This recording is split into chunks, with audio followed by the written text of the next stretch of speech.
Assalamualaikum warahmatullahi wabarakatuh. Kembali lagi di MT Academy, saluran pembelajaran online. Hari ini kita akan menyampaikan materi dan topik bahasan mengenai kesehatan masyarakat. Dan sebelumnya, mohon luangkan waktu Anda untuk menekan tombol subscribe dan like and share agar materi-materi berikutnya dapat Anda simak di saluran ini. Baik, hari ini saya M Taufik SKM MKM akan menyampaikan atau memberikan satu informasi terkait dengan sistem informasi atau yang kita kenal dengan istilah information system.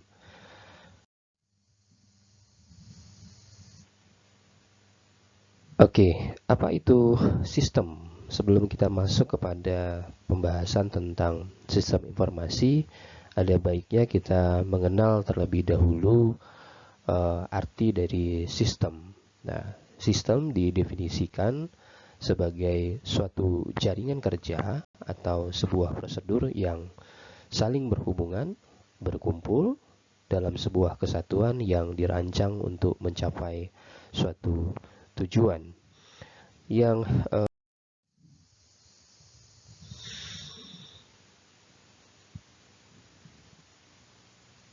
perlu dipahami adalah bahwa sistem dikatakan sistem apabila memiliki ciri-ciri sebagai berikut. Yang pertama adalah bahwa sistem itu memiliki ciri untuk bisa mencapai satu tujuan. Kenapa kemudian dibangun sebuah sistem? Karena kita sebut tadi bahwa sistem adalah merupakan satu jaringan kerja atau sebuah prosedur, maka sistem yang dibangun tentulah memiliki satu tujuan yang akan dijadikan sebagai acuan atau sebagai patokan dari baik itu sebuah organisasi maupun sebuah institusi. Kemudian sistem memiliki ciri punya struktur tertentu. Nah, kemudian yang ketiga adalah terdiri dari berbagai komponen-komponen yang nanti kita akan bahas apa saja komponen-komponennya.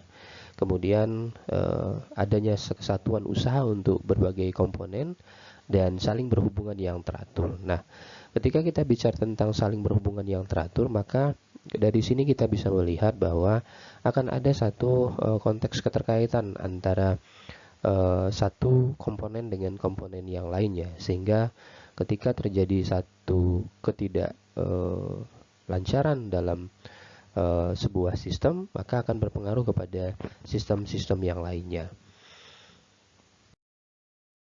Oke, ini yang tidak kalah penting terhadap bagaimana sih sebenarnya hubungan unsur dari sistem atau yang lebih dikenal dengan karakteristik dari sistem itu sendiri. Nah, berdasarkan cara kerja dan untuk mempermudah dalam memahami serta mengembangkan suatu sistem, maka sistem harus memiliki karakteristik yang dapat dibagi menjadi beberapa macam. Yang pertama, kita akan melihat di sini, Anda dapat lihat di tayangan slide, ada bagan yang tentunya harus difahami di situ. Ada apa dengan bagan tersebut? Mari kita akan jelaskan satu persatu. Yang pertama terkait dengan komponen sistem. Pada komponen sistem di sini ini merupakan sejumlah komponen yang saling berinteraksi dan bekerja sama untuk membentuk satu kesatuan. Nah, beberapa komponen tersebut tentu dapat terdiri dari beberapa subsistem atau bagian-bagian dari sistem. Nah, di mana setiap subsistem ini memiliki fungsi yang khusus yang tentunya akan mempengaruhi proses sebuah sistem secara keseluruhan. Berikutnya adalah batas dari sistem atau yang kita sebut dengan boundary. Nah, batasan sebuah sistem ini merupakan ruang yang sifatnya membatasi antara suatu sistem dengan sistem yang lainnya atau dengan lingkungan di luar sistem tersebut. Nah, yang ketiga kita coba lihat pada sisi environment atau yang disebut sebagai lingkungan dari luar sistem. Nah, lingkungan luar sistem ini merupakan sesuatu yang di luar batas dari sistem yang mempengaruhi operasi atau cara kerja dari sistem ini. Lingkungan luar itu dapat bersifat menguntungkan dan merugikan. Artinya tidak selalu bahwa lingkungan itu akan bisa memberikan dampak positif, tetapi juga bisa menjadi sebuah ancaman yang apabila itu tidak dapat dikendalikan. Kemudian lingkungan yang menguntungkan tentu harus tetap dijaga dan dipelihara karena dianggap itu bisa membuat sebuah sistem itu berjalan dengan baik. Kemudian sebaliknya, apabila kemudian lingkungan itu adalah sesuatu yang merugikan, maka harus mampu untuk dikendalikan atau ditahan agar tidak dapat mengganggu hidup dari sistem tersebut. Nah, yang berikutnya adalah interface atau yang kita sebut sebagai penghubung dari sistem. Nah, penghubung dari sistem ini dimaksudkan adalah merupakan media penghubung antara subsistem yang memungkinkan beberapa sumber data dapat mengalir dari satu subsistem ke subsistem lainnya. Nah, keluaran dari satu subsistem akan menjadi masukan untuk subsistem lainnya melalui sebuah media penghubung serta untuk mengintegrasikan antar subsistem menjadi satu kesatuan. Berikutnya adalah penyimpanan sistem atau yang kita sebut dengan storage, ya. Jadi penyimpanan sistem di sini merupakan sebuah ruang di mana ruang itu berfungsi untuk menyimpan komponen-komponen data dan informasi di dalam sebuah sistem, sehingga operasi dan mekanisme kerja dari sebuah sistem itu dapat berjalan sesuai dengan fungsinya. Di bagian luar kita bisa melihat ada input, proses, dan output.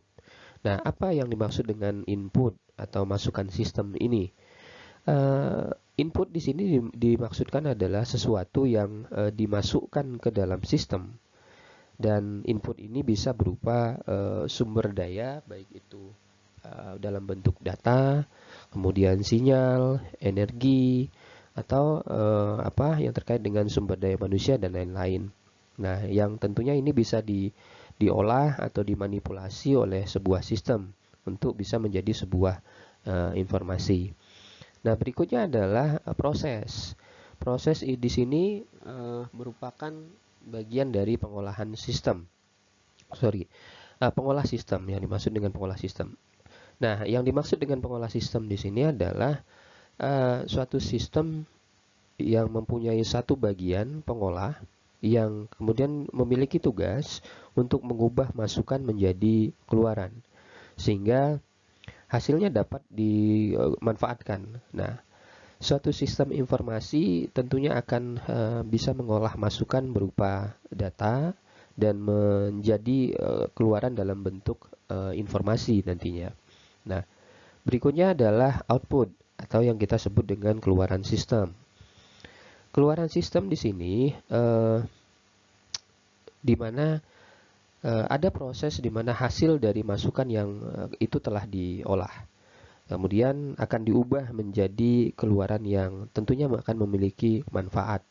Nah, hasil dari keluaran sistem itu bisa berupa informasi, kemudian dapat berbentuk laporan yang kemudian itu diinterpretasikan dalam bentuk misalnya grafik, narasi, kemudian dalam bentuk angka-angka, gambar, bagan, dan lain sebagainya.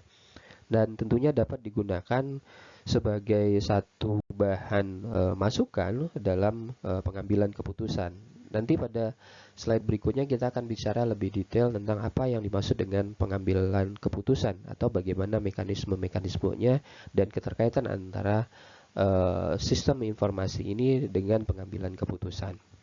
Oke, berikutnya yang terakhir adalah tentang goals. Goals di sini atau yang disebut dengan sasaran sistem atau yang disebut dengan tujuan. Nah, satu sistem pasti memiliki satu tujuan atau sasaran.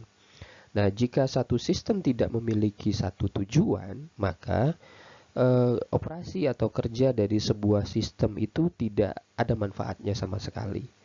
sasaran dari sistem ini sangat menentukan masukan apa yang dibutuhkan. Kemudian proses kerja dan keluaran yang akan dihasilkan oleh sebuah sistem. Siklusnya secara sederhana ini akan secara yang dikatakan dengan memiliki siklus yang berkelanjutan. Sasaran itu akan kemudian nantinya bisa saja kemudian dievaluasi kembali untuk melihat apakah tujuan yang diharapkan itu sudah tercapai atau tidak, sehingga dari sasaran yang sudah ditetapkan atau tujuan yang sudah ditetapkan itu kemudian bisa dievaluasi kembali apakah kegiatan-kegiatan atau rangkaian-rangkaian kegiatan yang merupakan bagian dari hubungan unsur sistem ini sudah memenuhi apa yang diharapkan atau tidak. Selanjutnya kita akan bicara tentang jenjang dari sistem. Nah, jenjang dari sistem ini dibagi menjadi 3 bagian. Yang pertama kita sebut sebagai supra system. Nah, suprasistem ini diterjemahkan sebagai lingkungan di mana sistem tersebut berada. Nah, kemudian sistem yang berikutnya adalah sistem di mana disebutkan sebagai sesuatu yang sedang diamati yang menjadi subjek dan objek dari pengamatan. Dan yang terakhir adalah subsistem yang merupakan bagian dari sistem yang secara mandiri membentuk sistem itu pula. Oke,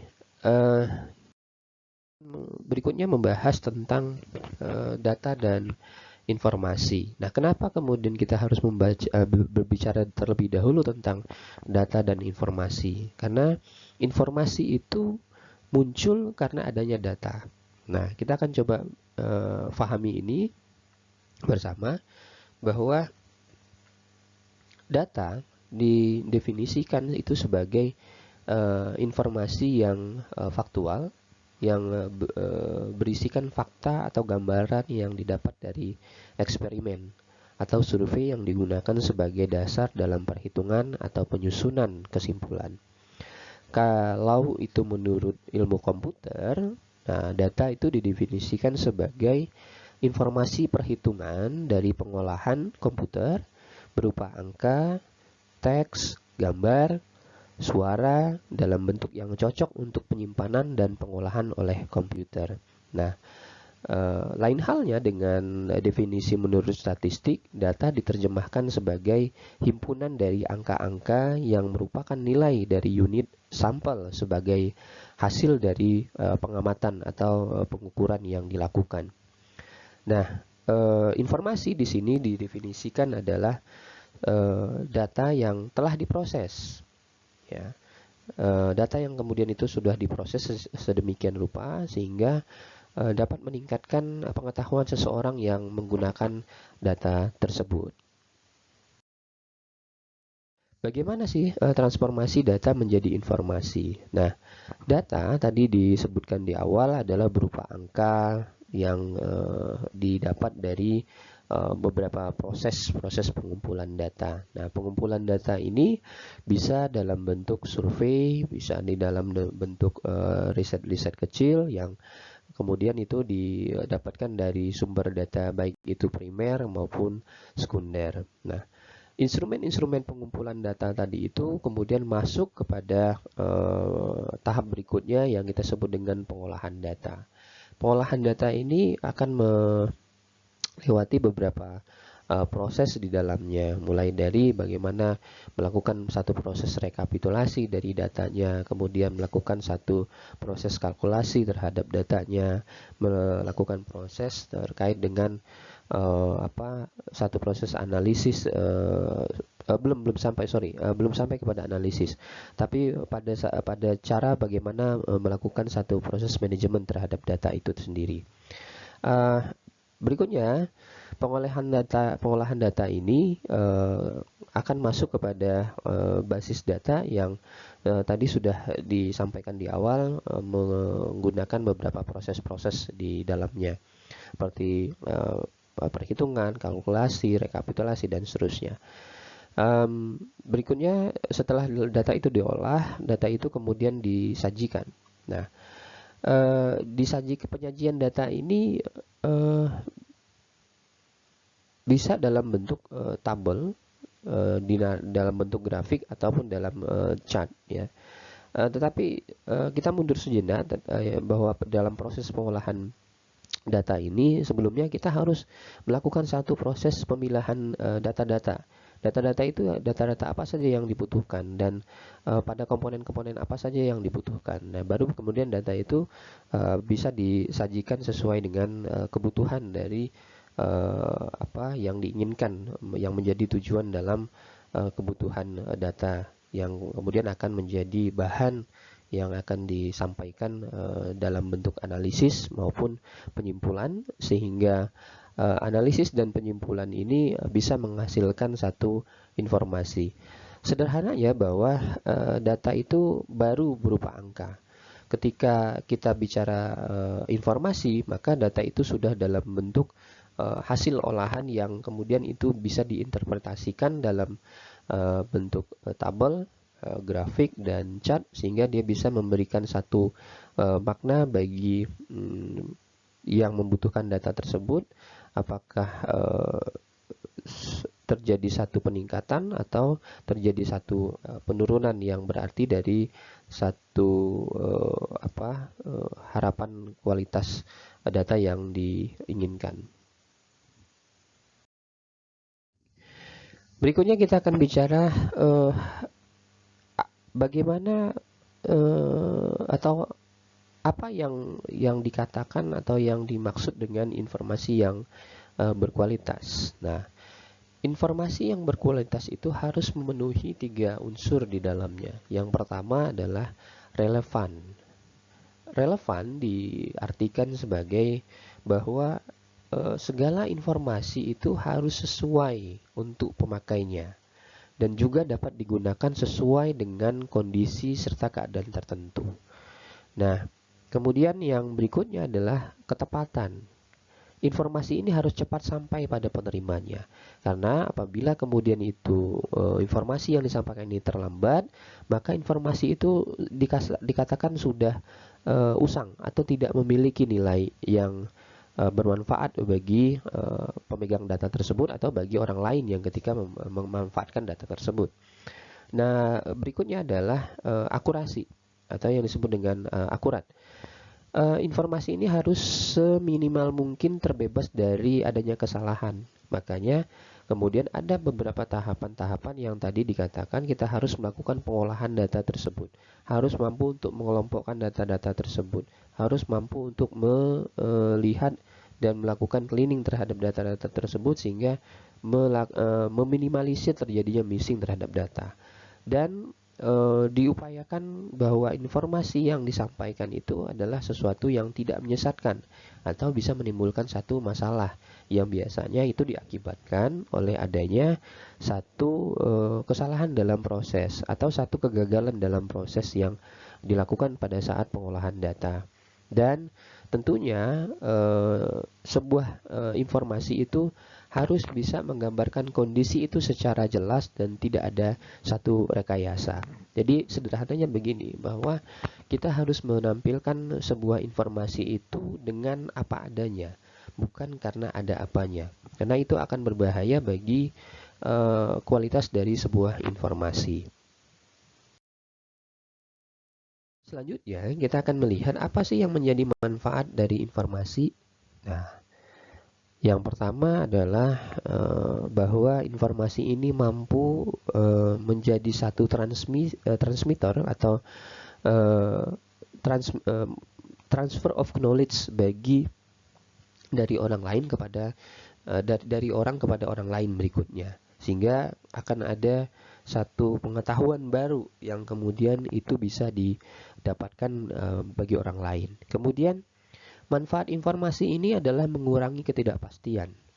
Ketidakpastian itu bisa saja muncul dari satu asumsi, ya, asumsi-asumsi atau opini-opini yang berkembang. Nah, Kenapa kemudian informasi ini harus melalui beberapa tahapan yang disebutkan di awal, mulai dari data, kemudian bagaimana kemudian data itu harus menggunakan instrumen-instrumen yang kemudian itu diambil dengan mekanisme baik itu dalam pengumpulan data secara primer maupun secara sekunder. Kemudian juga data itu harus diolah, kemudian dilakukan satu proses pengelompokan, kemudian juga harus dilakukan satu proses analisis dan penyimpulan. Nah, itu semua adalah tujuannya untuk mengurangi adanya ketidakpastian. Ya, ketidakpastian itu harus dilewati dengan beberapa proses-proses yang dijelaskan tadi di awal. Kemudian mengurangi resiko terjadinya kegagalan. Nah, karena kita bicara tadi akan adanya tujuan atau goal setting dari sebuah pekerjaan itu biasanya harus didahului dengan adanya satu informasi yang valid. Sederhananya bahwa segala sesuatu yang kita lakukan itu harus didasari dengan satu evidence base atau basis data yang kuat. Nah, basis data ini kemudian ketika itu sudah diolah kemudian menjadi informasi. Informasi inilah yang kemudian memberikan makna bagi seseorang untuk bisa mengambil apa yang menjadi keputusan yang tepat untuk bisa mengurangi terjadinya risiko. Kemudian menyusun standar dan rencana atau aturan atau ukuran atau batasan. Maksudnya di sini adalah ini memiliki informasi, memiliki satu kemanfaatan yang besar bagi stakeholder dalam menata sebuah organisasi. Sehingga sebuah organisasi itu memiliki satu tatanan dan struktur organisasi yang baik, kemudian perencanaan yang baik, dan kegiatan-kegiatan yang tentunya pada akhirnya menjadi baik karena sudah dilakukan perencanaan berbasis dengan apa yang dibutuhkan, apa yang diharapkan tentunya. Setelah kita bicara tentang sistem dan informasi, maka kita akan lanjut kepada apa yang disebut dengan sistem informasi. Nah, sistem informasi di sini dimaknai sebagai kombinasi dari manusia, kemudian fasilitas atau teknologi, kemudian media, dan prosedur serta pengendalian yang dimaksudkan untuk menata jaringan komunikasi yang penting. Proses atas transaksi-transaksi tertentu dan rutin, dan membantu manajemen dan pemakai internal dan eksternal, dan menyediakan dasar pengambilan keputusan yang tepat. Jadi ketika kita bicara tadi di awal tentang sistem adalah bagian dari jaringan kerja dan informasi adalah bagian dari kemaknaan dalam proses pengumpulan hasil dari data yang sudah dikumpulkan yang kemudian itu sudah diolah dan seterusnya tadi, maka sistem informasi ini bermaksud untuk melihat berbagai macam kombinasi yang tidak hanya bahwa itu didasarkan pada bentuk dokumen-dokumen tertulis saja, tetapi juga ada peran manusia di situ dan beberapa aspek-aspek lainnya yang ditujukan agar membantu manajemen ya dalam menyediakan apa yang menjadi kebutuhan terutama dalam perencanaan, dalam membuat sebuah kebijakan dan mengambil sebuah keputusan yang tepat. Nah, berikutnya kita akan bicara apa saja yang menjadi komponen-komponen dalam sistem informasi. Nah, perlu diketahui bahwa terdapat berbagai referensi yang menyampaikan atau menjelaskan tentang komponen-komponen dari sistem informasi ini sendiri. Nah, pada kesempatan ini saya akan menyampaikan beberapa hal yang terkait dengan komponen-komponen dari sistem informasi. Yang pertama adalah blok input ya. Blok input atau yang kita sebut sebagai unsur masukan di sini merupakan bagian dari sesuatu yang masuk ke dalam sistem dan selanjutnya menjadi bahan yang itu bisa diproses. Nah, data yang masuk ke dalam sistem informasi yang bisa dalam bentuk metode atau media ini akan menangkap data yang akan dimasukkan, yang kemudian itu dapat berupa dokumen-dokumen dasar dan kemudian masukan ini dapat berupa hal-hal yang terwujud atau tampak secara fisik maupun yang tidak tampak. Nah, kita coba contohkan unsur blok input di sini yang berwujud contohnya adalah seperti bahan mentah. Kemudian sedangkan contoh yang tidak berwujud di sini adalah informasi. Nah, misalnya permintaan terhadap jasa pelanggan. Kemudian blok berikutnya adalah blok model. Nah, blok model di sini adalah kombinasi dari prosedur, kemudian logika dan model matematis yang akan memanipulasi data input dan data yang tersimpan di basis data dengan cara yang sudah ditentukan untuk menghasilkan luaran yang diinginkan. Nah, kemudian blok berikutnya adalah blok output, ya. Pada blok output di sini disebutkan bahwa merupakan satu hasil dari pemrosesan, ya, pemrosesan yang tentunya pada sistem informasi itu keluaran bisa dalam bentuk suatu informasi, kemudian saran, kemudian cetakan laporan dan lain sebagainya.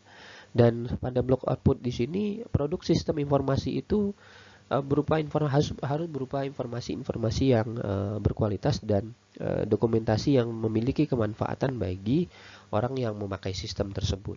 Nah, pada blok teknologi di sini diterjemahkan sebagai perangkat kerja yang tentunya akan digunakan untuk menerima masukan, menjalankan model, menyimpan dan mengakses data, menghasilkan dan mengirimkan keluaran tersebut, dan membantu pengendalian sistem secara keseluruhan.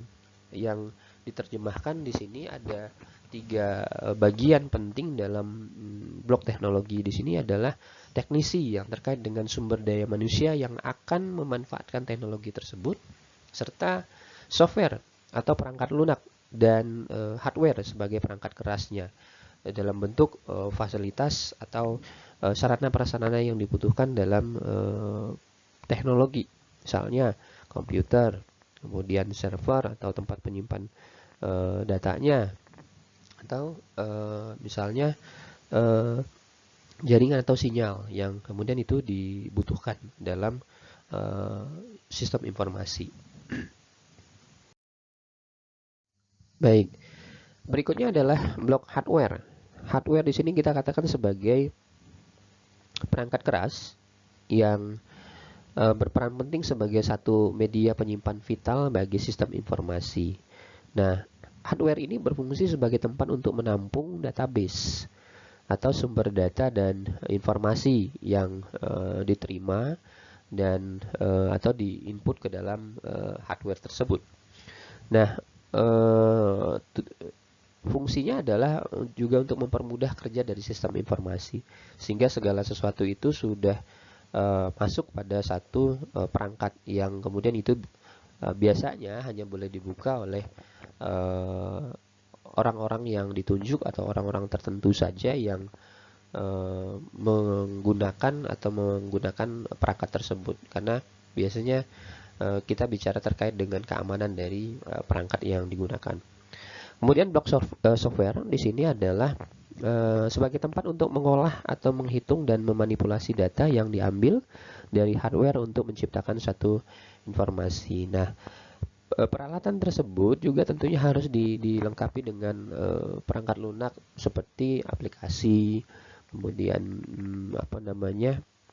yang dimaksudkan untuk memudahkan pekerjaan itu, karena seiring perkembangan zaman bahwa harus ada satu perangkat lunak yang kemudian itu dirancang oleh manusia untuk memudahkan pekerjaan sehingga bisa memangkas banyak waktu yang tentunya bisa dimanfaatkan untuk pekerjaan-pekerjaan yang lainnya. Kemudian blok basis data. Nah, blok basis data di sini diterjemahkan sebagai kumpulan dari data yang saling berhubungan satu dengan lainnya dan tersimpan di hardware, komputer, dan digunakan software untuk memanipulasinya.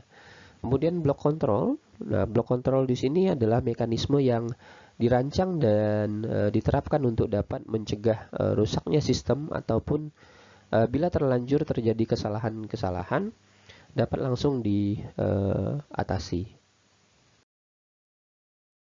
Baik. Kita akan melihat apa tujuan dan manfaat dari sistem informasi ini. Tujuan dari sistem informasi ini dibuat atau diciptakan adalah yang pertama, mengolah transaksi, mengurangi biaya, dan menghasilkan pendapatan. Nah, kemudian yang kedua adalah mengolah berbagai laporan penting dari transaksi, dan yang ketiga adalah mempertahankan persediaan pada tingkat yang paling rendah agar konsisten dalam menjaga produk mereka.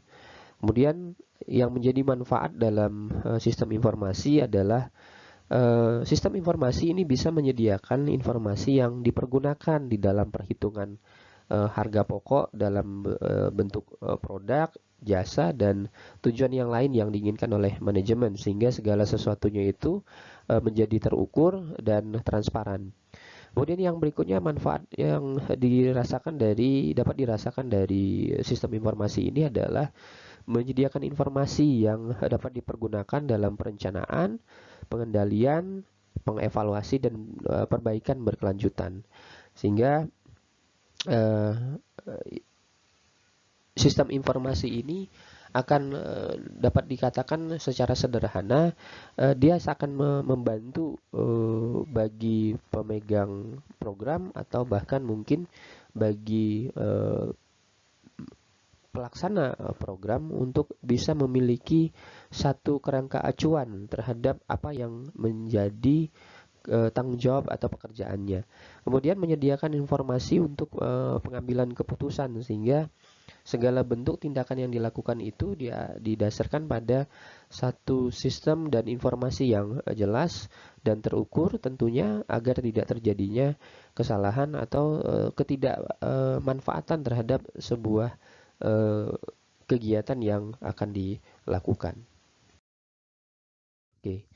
Peran sistem informasi bagi manajemen dan organisasi kita bagi menjadi 3. Yang pertama, peran sistem informasi itu bisa memberikan dampak pada efisiensi operasional. Yang dimaksudkan adalah bahwa penggunaan tenaga manusia bisa saja kemudian akan sedikit dikurangi karena memanfaatkan teknologi. Kemudian juga efisiensi dalam sisi operasional memangkas banyak waktu yang kemudian itu bisa dimanfaatkan bagi kegiatan-kegiatan yang lainnya.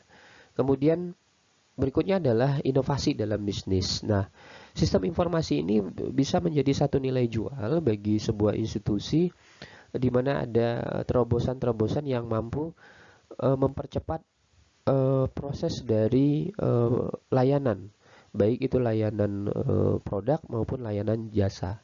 Kemudian dia bisa menjadi sumber informasi yang strategis yang dapat menjadi satu acuan bagi sebuah organisasi dalam merencanakan satu kegiatan pada tahun-tahun berikutnya berdasarkan dari data dan informasi yang diperoleh dari tahun-tahun sebelumnya.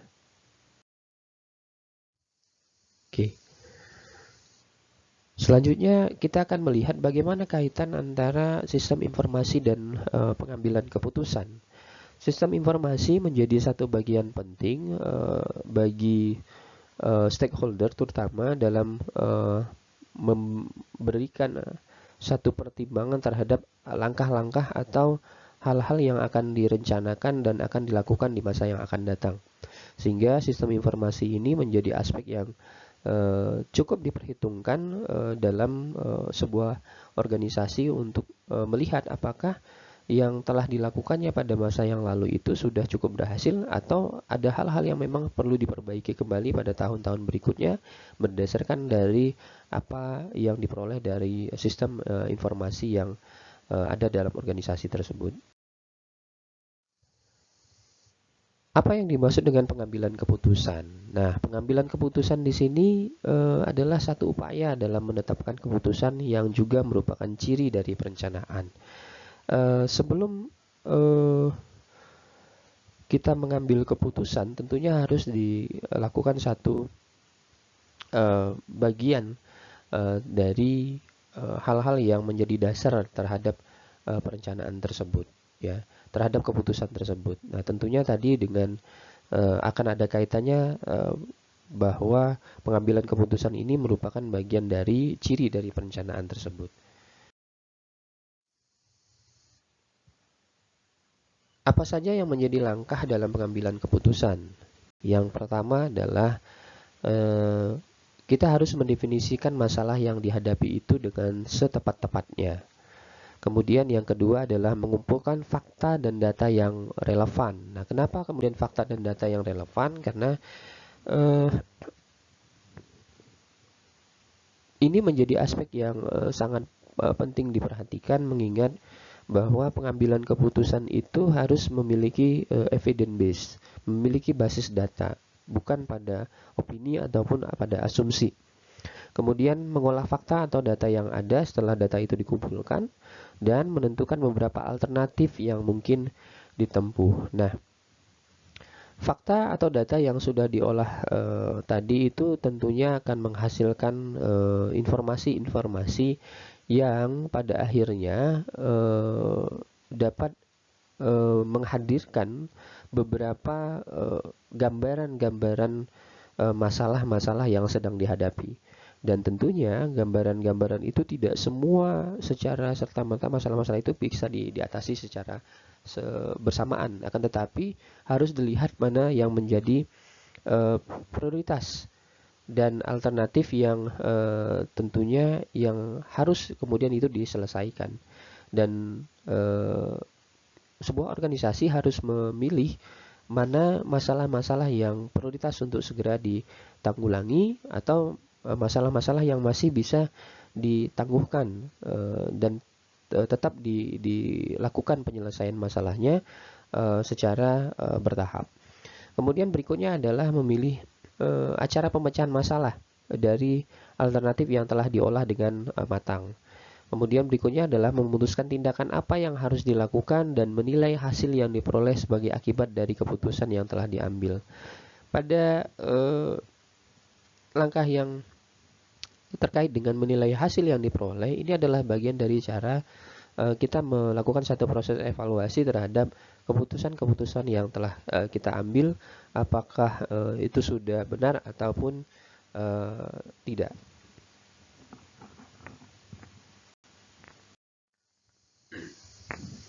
Nah, apa yang menjadi tujuan kita dalam mengambil keputusan atau tujuan dari pengambilan keputusan? Tujuannya adalah agar segala bentuk masalah yang dihadapi itu bisa selesai. Dan tetapi bahwa proses pengambilan keputusan selesai itu jika kita mengambil keputusan. Itu yang paling penting. Kalau kita tidak mengambil keputusan, maka keputusan itu maka masalah itu tetap akan ada. Nah, intinya bahwa pengambilan keputusan itu harus dilakukan dalam upaya untuk menyelesaikan masalah-masalah yang sedang dihadapi. Ada beberapa macam pengambilan keputusan. Dalam hal ini kita akan menjelaskan ada dua macam pengambilan keputusan. Yang pertama adalah keputusan terprogram. Keputusan terprogram ini bersifat berulang dan rutin, sampai pada batas hingga suatu prosedur itu pasti telah dibuat untuk menanganinya, sehingga keputusan yang diambil bukan merupakan satu keputusan yang baru. Artinya, di sini dapat dijelaskan bahwa ada tahapan-tahapan atau prosedur-prosedur atau standar-standar yang ditetapkan dalam upaya menyelesaikan sebuah persoalan. Kemudian keputusan yang tidak terprogram atau bersifat baru, dan ini biasanya tidak terstruktur, jarang konsekuen atau jarang berkesinambungan, dan tidak ada metode yang pasti untuk menanganinya. Nah, biasanya sifatnya mendadak, sifatnya temporari, sehingga apa yang dilakukan bisa saja kemudian berubah dari satu waktu ke waktu yang lainnya. Nah, apa saja unsur-unsur dalam pengambilan keputusan? Yang perlu difahami ada beberapa hal yang menjadi unsur dalam pengambilan keputusan. Pertama adalah apa tujuan kita mengambil keputusan, ya. Kemudian dan pengambilan keputusan itu sendiri. Kedua adalah identifikasi alternatif dari pemecahan masalah. Kemudian yang ketiga adalah perhitungan mengenai faktor-faktor yang tidak dapat diketahui. Terhadap faktor-faktor yang tidak diketahui ini ada sesuatu yang sifatnya unpredictable, yang kemudian itu harus coba diantisipasi atau yang tidak bisa diprediksi. Kemudian sarana atau alat untuk mengevaluasi atau mengukur hasil. Harus ada satu instrumen yang menjadi alat untuk mengevaluasi terhadap keputusan-keputusan yang telah diambil. Apakah hasilnya itu bisa membantu atau meningkatkan mutu dari sebuah produk atau jasa atau organisasi, atau malah kemudian menurunkan kualitas dari sebuah produk atau jasa tersebut. Nah, ada beberapa jenis keputusan berdasarkan tingkat kepentingannya. Ada yang disebut dengan keputusan bersifat strategi, di mana keputusan-keputusan ini untuk menjawab tantangan dan perubahan lingkungan dan biasanya bersifat jangka panjang. Kemudian keputusan yang bersifat operasional. Nah, keputusan yang bersifat operasional di sini adalah keputusan yang berkaitan dengan kegiatan operasional sehari-hari. Ya. Dan yang terakhir adalah keputusan taktis, yaitu keputusan yang berkaitan dengan pengelolaan sumber daya, baik itu sumber daya manusia maupun sumber daya lainnya. Nah, ini adalah siklus dari proses pengambilan keputusan dan kaitannya dengan penyiapan informasi. Nah, yang perlu diketahui adalah bahwa tahapan itu dimulai dari kemampuan kita melakukan satu proses analisis situasi. Nah, analisis situasi ini adalah sesuatu hal yang sangat penting untuk diperhatikan, melihat bahwa kita bisa melakukan satu proses identifikasi berbagai variabel-variabel yang penting untuk diperhatikan. Yang pertama, kita akan mulai pada identifikasi berbagai variabel yang bermasalah, ya. Identifikasi berbagai variabel yang berpengaruh di sini tujuannya adalah untuk melihat kerangka teoritis yang menggambarkan hubungan antar variabel yang mempengaruhi proses pengambilan keputusan. Nah, hubungannya dengan kebutuhan informasi di sini yang dapat menjawab hubungan berbagai variabel meliputi input, proses, output, dan sumber data. Yang kedua adalah alternatif pengambilan keputusan. Alternatif pengambilan keputusan di sini menitik beratkan pada prosedur dan tata cara proses pengambilan keputusan. Nah, hubungannya dengan kebutuhan informasi adalah data dasar, data analisis situasi, teori dasar pengambilan keputusan. Dan berikutnya adalah hasil keputusan. Nah, dalam hasil keputusan ini menghubungkan antara data dan informasi sehingga keputusan bersifat komprehensif. Dan berikutnya adalah analisis situasi. Nah, analisis situasi di sini adalah untuk mengidentifikasi latar belakang permasalahan yang ada hubungannya dengan kebutuhan informasi, yaitu adanya data tentang kejadian dan data dasar. Nah, yang terakhir adalah identifikasi masalah. Nah, identifikasi masalah ini adalah hubungannya dengan kebutuhan informasi, yaitu bersifat menunjang perumusan masalah dan analisis situasi.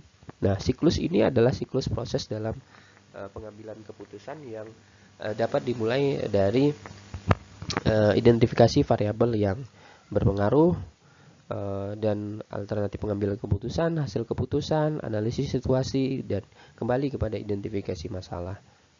Dan siklus ini adalah siklus yang secara terus-menerus dibutuhkan dalam penyiapan informasi.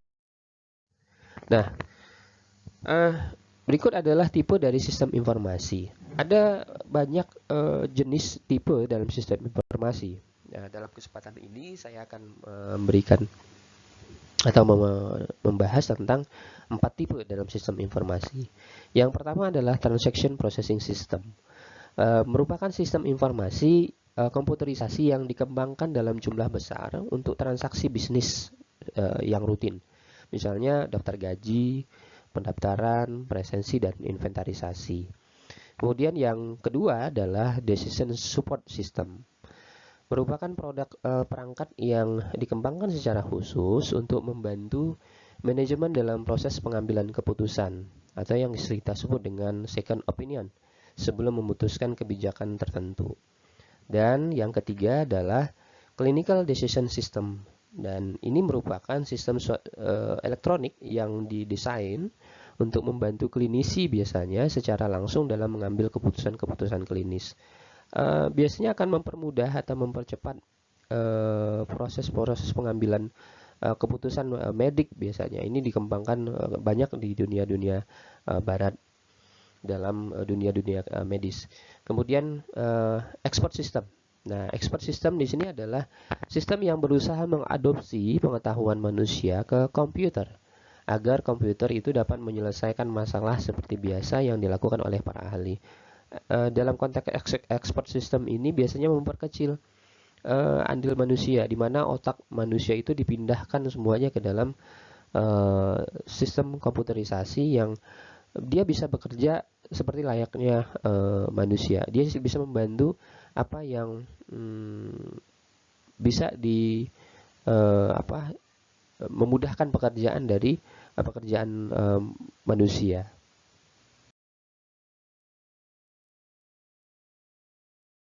Baik, itu yang dapat saya sampaikan pada kesempatan kali ini. Semoga bisa bermanfaat bagi kita dan bagi Anda semuanya. Sampai bertemu kembali di channel MT Academy berikutnya. Terima kasih. Assalamualaikum warahmatullahi wabarakatuh.